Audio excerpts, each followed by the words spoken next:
Laura Ingraham laid into Cheney Democrats for not really trust ing democracy Thursday on the Ingraham Angle.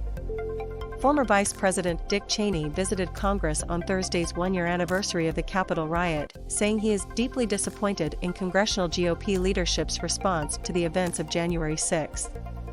Cheney and his daughter, Representative Liz Cheney, R-Wyo, were the only two Republicans seen Thursday at a moment of silence on the House floor led by House Speaker Nancy Pelosi, D-Calif. Pelosi leads moment of silence for January 6 attack. Dick Cheney attends with daughter. How weak these Cheney Democrats have proven themselves to be, the Fox News host said. They control all levers of power in America, and yet their message to the world is we can't govern and our democracy is about to collapse. Once again, China has to be laughing. They're doing its work.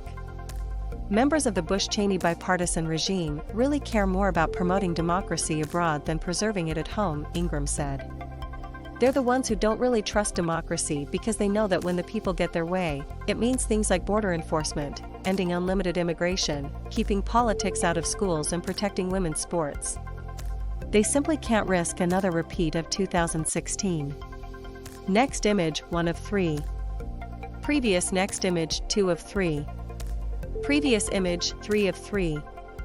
Vice President Kamala Harris compared last year's Capitol riot to the attack on Pearl Harbor and September 11 on Thursday. By contrast, in the wake of the George Floyd riots, almost all of the Democrats' real emotion was reserved for George Floyd and his family and the protesters themselves, Ingraham said.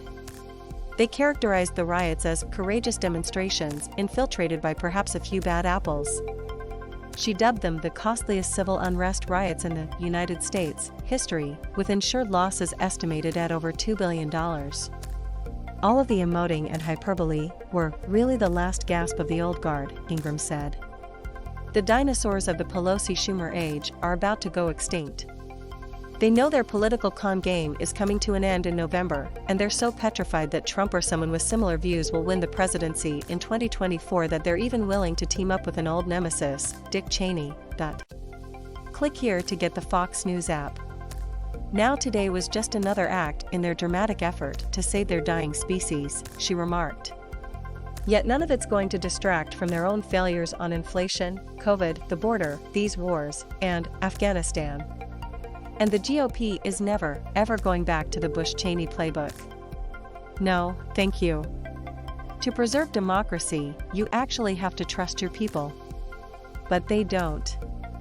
And they're ruthless.